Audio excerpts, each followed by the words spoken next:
इस चुनावी क्षेत्र में सबसे हॉट सीट मानी जाती है। एक तरफ इंडिया टीम वर्ल्ड कप के लिए तैयार हो चुकी है, टीम का स्क्वाड जो है वो अनाउंस हो चुका है, लेकिन दूसरी तरफ अगर बात करें तो हिमाचल प्रदेश की इस हमीरपुर संसदीय क्षेत्र में भी एक चुनावी जो है वर्ल्ड कप के तौर पर इसे देखा जा रहा है और पिच तैयार है।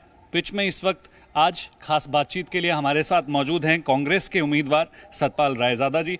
सर, सबसे पहले तो जी मीडिया में स्वागत है। धन्यवाद। आप पुराने खिलाड़ी भी हैं और आपके सामने जो प्रतिद्वंदी हैं भाजपा से अनुराग ठाकुर, वो भी क्रिकेटर हैं, तो ऐसे में किस तरीके से देखते हैं कि जो एक तरफ इंडिया टीम वर्ल्ड कप के लिए जा रही है, दूसरी तरफ आपके लिए भी ये मैच वर्ल्ड कप जैसा ही है?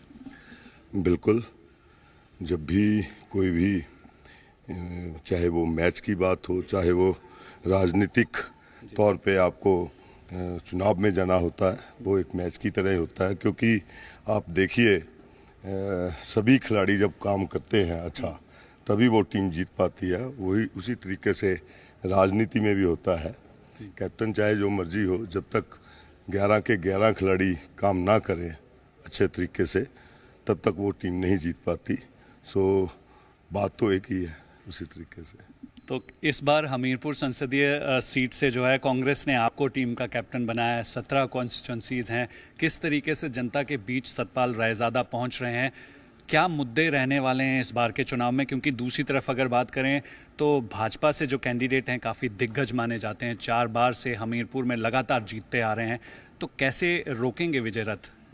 इसमें कोई दो राय नहीं है कि वो 4 दफ़ा जीते हैं और दिग्गज खिलाड़ी हैं राजनीति के, और केंद्र में भी वो मंत्री हैं, 9 रत्नों में एक रत्न है वहाँ के। पर लेकिन मेरा ये मानना है कि जब वो पहली दफ़ा जीते तो उनको जो फ़ायदा मिला वो उनके पिताजी के मुख्यमंत्री होने का फ़ायदा मिला, और उसके बाद वो बीसीसीआई में भी उस ओहदे पे पहुँचे पिताजी के कारण, और फिर उसका भी फ़ायदा मिला उनको। और इसके बाद नरेंद्र मोदी जी प्रधानमंत्री बने, और उसके बाद जो लास्ट टाइम जो उनका इलेक्शन हुआ उसमें एक मोदी लहर जो चली, जो मोदी जी का नाम बिका, उसमें वो जीते। पर मेरा ये मानना है कि वो जीते ज़रूर, लेकिन वो एक ऐसे कैप्टन थे जिनका अपना कोई काम नहीं रहा उसमें। वो उन व्यक्तियों के कारण जीते। वो आरएसएस की टीम हो, चाहे वो काम नरेंद्र मोदी जी का रहा हो, चाहे वो काम इनके वर्कर्स का रहा, उस कारण जरूर वो जीते हैं। वो आप खुद कैप्टन साहब कुछ नहीं कर पाए। आप देखिए कि ना तो वो बीसीसीआई में जब चेयरपर्सन रहे, हिमाचल प्रदेश के खिलाड़ियों को, जो हिमाचल प्रदेश के बच्चे हैं, उनको इंसाफ नहीं दे पाए, उनके लिए कुछ नहीं कर पाए। और आप देखिए कि जब भी हिमाचल की टीम चुनी जाती थी तो वो टीम जो थी उसमें 8-10 खिलाड़ी जो थे वो हमेशा पंजाब से या हरियाणा से उन व्यक्तियों के होते थे जो राजनेताओं के बच्चे होते थे, या उनको जो भी फ़ायदा देते थे उन लोगों के होते थे। लेकिन हिमाचल प्रदेश के जो बच्चे थे उनके साथ उन्होंने अन्याय किया। उनको ना तो हिमाचल की टीम में बच्चों को स्थान मिला, और ना ही वो जो है इसको और भी बड़े लेवल पे, चाहे आप ग्राउंड्स देख लीजिए, हमीरपुर संसदीय के क्षेत्र में ना उस लेवल पे कोई ग्राउंड बना पाए हैं जब वो खेल मंत्री भी रहे। तो मेरा ये बोलना है कि चाहे ओलंपिक्स की वो महिलाएं इनको वोट देती थी, ओलंपिक्स की जो महिलाएं जो धरने पे बैठी थी अपने इंसाफ मांगने के लिए, उनके साथ पुलिस ने जिस बर्बरता के साथ उनको बालों से घसीटते हुए बाहर फेंका, तो एज ए खेल मंत्री वो रहे और उसके ऊपर भी उन्होंने कोई टिक्का टिप्पणी नहीं की। और इसके साथ मैं ये बोलना चाहूँगा, पिछले दौरान अभी आपदा आई, तो आपदा जब आई तो तकरीबन 11,000 करोड़ के आसपास जो नुकसान हिमाचल प्रदेश का हुआ, उस नुकसान का जायज़ा जो केंद्र की टीम आई थी और हिमाचल की टीम ने बैठकर लिया कि 11,000 करोड़ रुपए का मुआवजा जो है वो बनता था, वो भी नहीं ये दिलवा पाए। जबकि इनको तो चाहिए था कि ये हिमाचल प्रदेश को राष्ट्रीय आपदा घोषित करवाकर एक्स्ट्रा जो पैसा दिलवा सकते थे, क्योंकि केंद्र में तो 9 रत्नों में एक रत्न थे। अगर वो इतने ऊंचे पद पे रह के हिमाचल के खिलाड़ियों के साथ इंसाफ ना कर पाए और हिमाचल प्रदेश के लोगों को आपदा की राशि ना दिलवा पाए, तो मेरा ये मानना है कि एज ए राजनीतिक खिलाड़ी के रूप में वो असफल रहे। हाँ, टीम के कारण वो जीतते जरूर रहे। लगातार जो है चुनाव में प्रचार प्रसार जारी है। लगातार बीजेपी के बड़े नेता मंच से जो हैं वो ये कहते नज़र आ रहे हैं कि कांग्रेस का खेमा जो है वो परेशान है, हार से परेशान है, इसीलिए कैंडिडेट नहीं मिल पा रहा है। फिर सतपाल रायजादा कैसे तैयार हुए? मैं आपको ये बताना चाहूँगा, प्रदेश की राजनीति में जो उथल पुथल हुई उसमें बहुत सारी चीज़ें जो है वो साधने की ज़रूरत थी। और उसमें आप देखिए विक्रमादित्य जी को चुनाव लड़ाया गया और उसके साथ देखिए आप सुल्तानपुर जी को चुनाव लड़ाया गया। अब आप सभी के सभी जो यहाँ के बड़े नेता थे उनको चुनाव नहीं लड़ा सकते थे।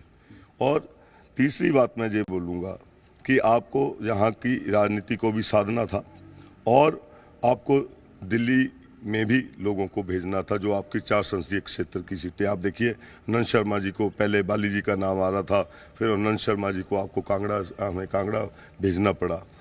मेरा ये मानना है जो संसदीय चुनाव का जो इलेक्शंस होते हैं उसमें कैंडिडेट का बहुत ज़्यादा बड़ा रोल नहीं होता है। ठीक है, एक नाम होता है, लेकिन जो वर्कर्स होते हैं वो चुनाव लड़ते हैं, जो पार्टी होती है वो चुनाव लड़ते हैं, जो चेहरे होते हैं जैसे मोदी जी के चेहरे के साथ से जीतते आए हैं। तो हमारे पास क्या मुकेश अग्निहोत्री है, हमारे पास सीएम सुखविंदर सिंह सुक्खू जी है। अगर चेहरे की बात हो तो इनके पास अपना क्या था? जब फर्स्ट टाइम ये चुनाव जीते तो इनके पास कोई नाम नहीं था, लेकिन मुख्यमंत्री के नाम से ये जीते। लेकिन उसके बाद का काम तो फिर जो संसद बन के जाता है उसका रहता है। तभी मैं बार बार बोल रहा हूँ वो बड़ा नाम इसलिए बने क्योंकि लोगों ने उनको बार बार चुनाव जिता कर भेजा है, जहाँ उनके बड़े नेताओं ने चुनाव भेजा है। लेकिन जब आप अपनी फील्ड में उतर गए हैं तब आपने हिमाचल प्रदेश की जनता के साथ क्या किया, तब आपने हिमाचल प्रदेश के बच्चों के साथ क्या किया, इन सब को देखते हुए मैं ये बोलता हूँ कि वो एक असफल सांसद रहे हैं। हमेशा आज भी 4 दफ़ा के वो सांसद रह लिए हैं, आज भी वो मोदी जी का ही गुणगान करते हैं। मुझे ये बताइए, उनको अपना भी बताना चाहिए ना कि उन्होंने हमीरपुर संसदीय क्षेत्र के लिए क्या किया, या उन्होंने हिमाचल प्रदेश की जनता के लिए क्या किया। इस तरीके से आपने कहा कि ये चुनाव जो हैं वो कैंडिडेट से ज़्यादा जो है वो पार्टी के सिंबल पर काफ़ी महत्वपूर्ण रोल रखते हैं। ऐसे में आपने बताया कि उप मुख्यमंत्री जो है मुकेश अग्निहोत्री वो इसी संसदीय क्षेत्र से संबंध रखते हैं, मुख्यमंत्री ठाकुर सुखविंदर सिंह सुक्खू भी इसी संसदीय क्षेत्र से संबंध रखते हैं। दूसरी तरफ अगर बात करें तो इस संसदीय क्षेत्र में लोगों में एक नारा गूंज रहा है, 1 वोट पीएम को, 1 वोट सीएम को। तो ये क्या है? मैं ये बोलना चाहूँगा, ये नारा गूंज नहीं रहा है, ये नारा बनाया जा रहा है। क्योंकि इस वक्त जो पिछले जो 9 विधायक, 6 विधायक कांग्रेस के और 3 विधायक इंडिपेंडेंट्स, जब ये इनको खरीदा गया, जब खरीदो फोक्त हुई, जब सरकार को गिराने की कोशिश हुई, जिस सरकार को मैंडेट 5 साल का दिया, 14 महीने के अंदर आपसे ये झेला नहीं गया कि सुखविंदर सिंह सुक्खू जी की जो सरकार थी वो अपनी 5 गारंटियाँ जो है पूरी कर चुकी हैं। और उसमें ओपीएस आता है, उसमें 1500 की पेंशन आती है, उसमें दूध के रेट्स को बहुत ज़्यादा अप करने का आता है। ऐसी 5 गारंटियाँ जो उन्होंने पूरी की। जब वो गारंटियाँ पूरी हो रही थी तो इनको लग रहा था कि हमारा जो सिंहासन है डोल रहा है, तो इन्होंने देखा कि क्यों ना खरीदो फोक्त की जाए और सरकार उस सत्ता में आए। क्योंकि आज आप देखिए कि भाजपा का जो सत्ता मोह है वो इतना ज़्यादा बढ़ गया है। मैं अपने प्रदेश की बात नहीं करूँगा, आप बॉम्बे की बात, महाराष्ट्र की बात देखिए। आप वहाँ पे ऑपरेशन लोटस सफल हुआ, इन्होंने मध्य प्रदेश में ऑपरेशन लोटस सफल किया और भी स्टेट्स में इन्होंने किया, क्योंकि ये सत्ता के बिना नहीं रह पाते और पैसे के दम पे राजनीति करना चाहते हैं। लेकिन यहाँ क्या हुआ कि जैसे ही वो गए, सुखविंदर सिंह सुक्खू और उनके साथ जो बाकी विधायक थे सारे, उसमें उप मुख्यमंत्री भी थे, उन्होंने सब ने मिलकर उस जो वो हुई एक तरह से आपदा थी कांग्रेस के ऊपर, उसको बड़ी बहादुरी के साथ उसको वो अटेंड किया और बहादुरी के साथ लड़े और सरकार को स्टेबल किया। आज आप देखिए 62 की संख्या है, 62 में से 34 हमारे पास है और अभी भी जो वो है वो ये बोलते हैं कि नहीं नहीं नहीं 4 जून के बाद तो सरकार हमारी भी बनने जा रही है। मैं उनसे ये पूछना चाहता हूँ, आप लोगों के साथ इतना झूठ क्यों बोलते हैं? आप अगर 6 की 6 भी जीत जाएंगे तब भी आप सरकार नहीं बना पाएंगे, तब भी आप 34 तक नहीं पहुंच पाएंगे, और 3 को भी जोड़ ले तब भी नहीं मतलब वो पहुंच पाएंगे। जी, जिस तरीके से जो ये सियासी उठापटक है, राजनीतिक पशुपेश की स्थिति बनी हुई है, इस बीच में उपचुनाव जो हैं वो इस लोकसभा चुनावों के साथ साथ हैं, आपके इस मैच में खलल तो नहीं डाल रहे? देखो, ऐसा बिल्कुल नहीं है। मैं आपको ये बताना चाहता हूँ कि जब आप लड़ाई लड़ते हैं उसमें अप्स एंड डाउन्स आते हैं, बहुत सारी चीज़ें जो है जो बहुत सारे फैक्टर्स हैं उसमें प्लस माइनस भी होता है। लेकिन मैं आपको ये बता देना चाहता हूँ, जब वर्कर्स आपका चुनाव आपको जिताते हैं वो आपकी लड़ाई लड़ने के लिए तैयार हो जाए। जब जनता ही ये सोच ले कि हमने चुनाव में किस पार्टी को जिताना है, तो कोई भी व्यक्ति जो है वो जो बड़ी बड़ी धन लालच दे लें, चाहे कोई बड़ी बड़ी बातें कर लें, वो चुनाव नहीं जीत पाएंगे।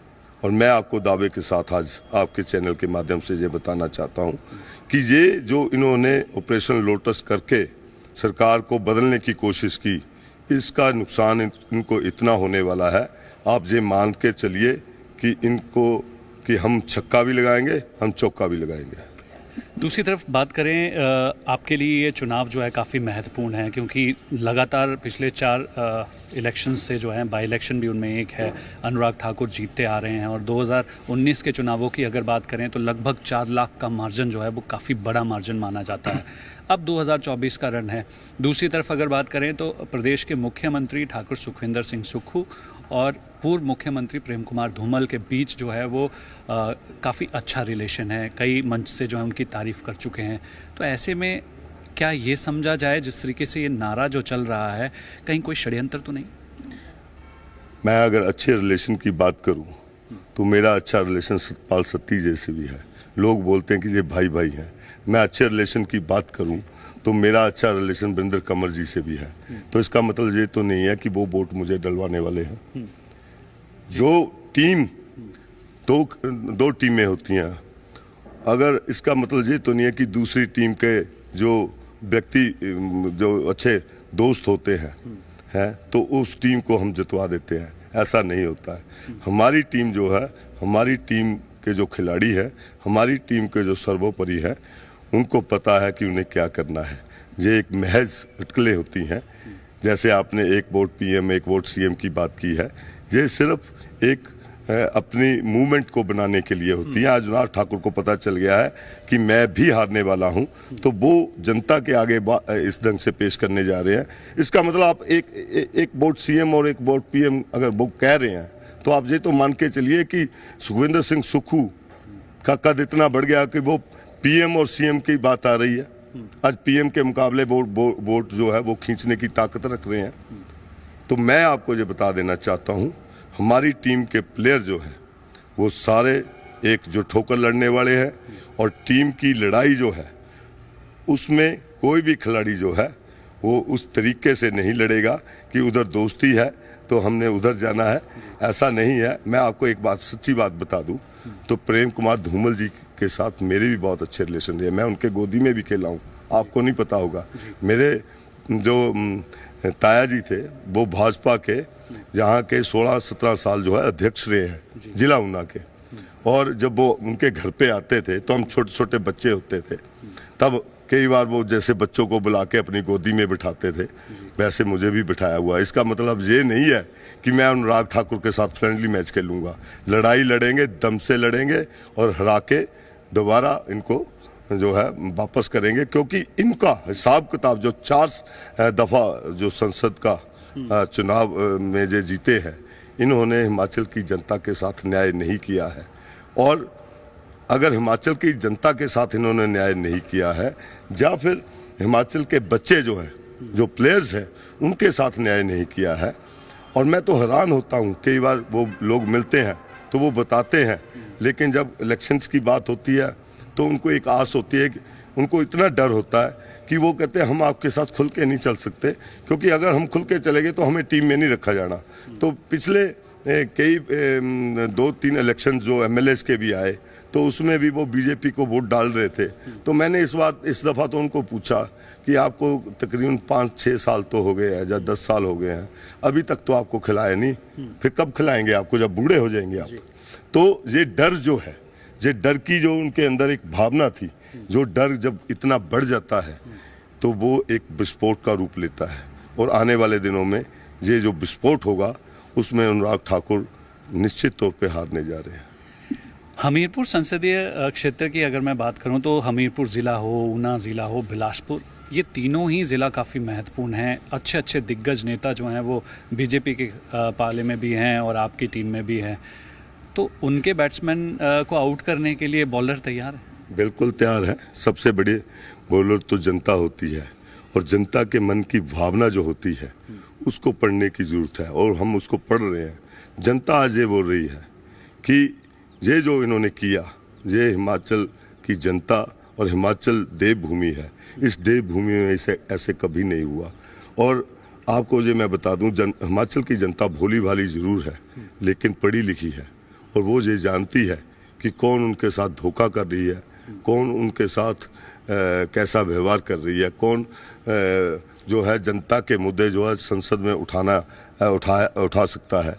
क्योंकि इनको तो 4 दफ़ा मौका दिया है। मुझे ये जो अनुराग ठाकुर जी ये बताएं कि संसद में कब उन्होंने ऐसी जो हिमाचल की बात, मैं एक बात पूछना चाहता हूँ कि ये जो ओपीएस हमने लागू किया, ओपीएस जो एनपीएस का पैसा वो दिल्ली में फंसा है, ओपीएस ये देना नहीं चाहते थे, हमने दिया है।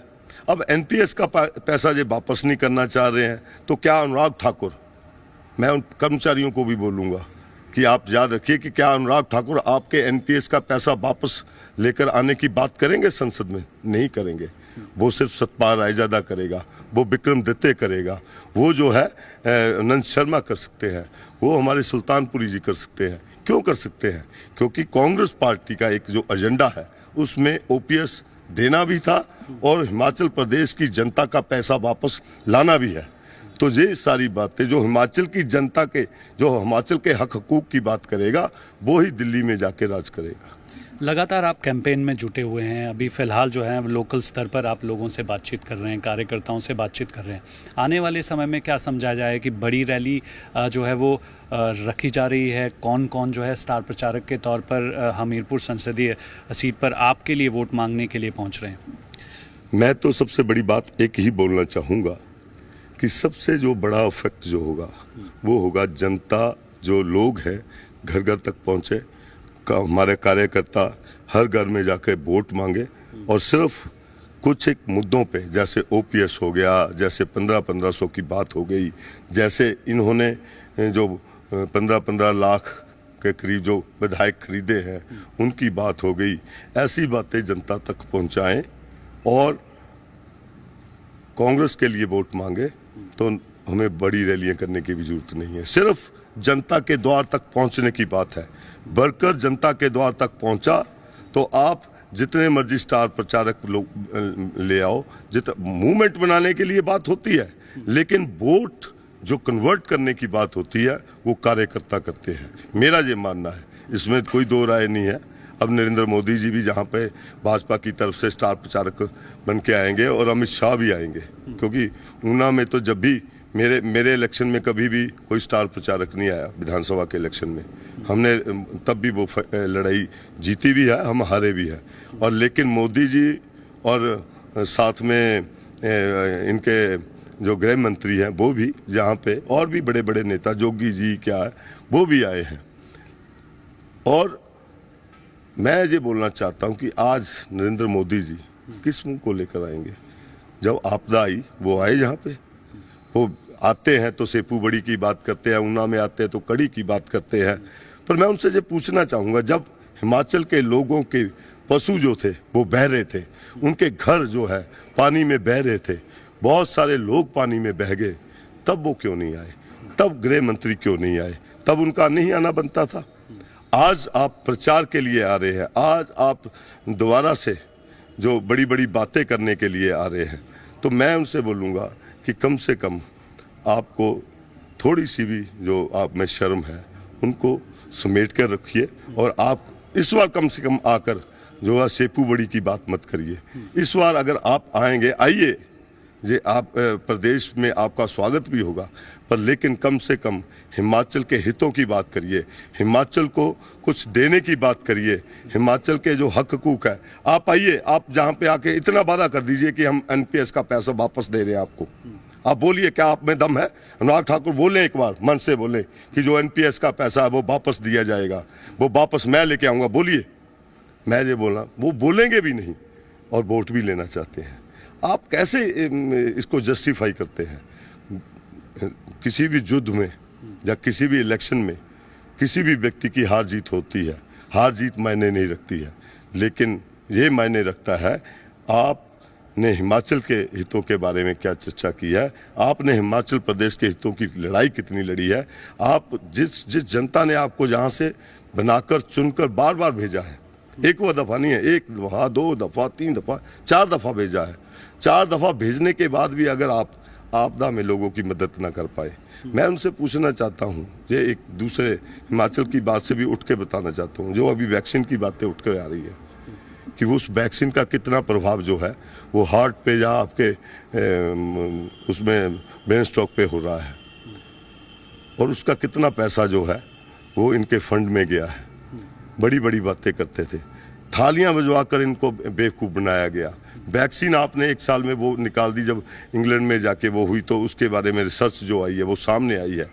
तो आप बड़ी बड़ी बातें करते हैं, लोगों को आप एक तरह से लोगों को मारने की बात हुई है। कोरोना से तो शायद बच जाते, अब जिन्होंने वो इंजेक्शन लगवाए हैं वो तो इस बात से डर डर के मर जाएंगे कि हमें हार्ट का प्रॉब्लम आ जाएगी, और आई भी है। और आप देखिए, कोरोना के बाद जिन लोगों ने वैक्सीन वो लगवाई हुई थी उनमें ज़्यादातर जो मौत हुई है वो हार्ट और ब्रेन स्ट्रोक के कारण आई है। तो मैं ये बोलना चाहूँगा, आप लोगों के ज़िंदगी के साथ खिलवाड़ कर रहे हैं। आप लोगों के साथ खिलवाड़ करने के बाद वोट मांगने का आपको अधिकार नहीं है। जीत हार से हमें कभी फर्क ही नहीं पड़ा है। पिछला विधानसभा का चुनाव हम हारे हैं, उससे पहले हम जीते हैं, उससे पहले हम हारे हैं। ये हार जीत चलती रहती है, लेकिन हमारी हमेशा लड़ाई जो है हिमाचल के हितों की रहेगी, हिमाचल के लोगों की रहेगी, क्योंकि हम हिमाचली हैं। तो हम तो हमारे अपने प्रदेश की बात करेंगे, देश की बात तब करेंगे जब हम देश व्यापी नेता होंगे। अभी तो हम हिमाचली हैं, तो हिमाचल के प्रदेश के हितों की बात करेंगे। आखिरी सवाल का जवाब आपसे ले लेते हैं। पिच तैयार है, प्लेयर तैयार हैं, सतपाल रायजादा तैयार हैं, अपने अंदाज में क्रिकेट के अंदाज में कहना चाहेंगे तो क्या कहेंगे आखिर? बस यही बोलना चाहूँगा कि छक्का भी हम मारेंगे, चौका भी हम मारेंगे, और जनता से ये अपील करेंगे, 4 मौके उनको दिए हैं, एक मौका सतपाल रायजादा को भी देकर देखिए। नाम छोटा जरूर है, लेकिन जो लड़ाई अपने लोगों की लड़ने का जो मादा इस दिल में है वो उनके अंदर नहीं है। हम दिल से लड़ेंगे और दिल से जनता के हितों की लड़ाई भी लड़ेंगे। जी मीडिया से बात करने के लिए धन्यवाद और बहुत बहुत शुभकामनाएं। तो ये सतपाल रायजादा हैं, इनसे एक्सक्लूसिव बातचीत हम कर रहे थे, क्योंकि इस वक्त हिमाचल प्रदेश की 4 लोकसभा सीट में हमीरपुर संसदीय सीट जो है वो हॉट सीट है, क्योंकि इनके सामने पिछले 4 बार से इस संसदीय क्षेत्र से चुनकर सांसद बने अनुराग ठाकुर हैं, और ऐसे में दोनों ही नेता पुराने क्रिकेटर हैं। इसी तरीके से हम जानने की कोशिश कर रहे थे कि क्रिकेट के अंदाज में ये सतपाल रायजादा इस चुनावी रण में किस तरीके से बल्लेबाजी करने के लिए तैयार हैं। कैमरा पर्सन अशोक सोनी के साथ संदीप सिंह, जी मीडिया, हमीरपुर।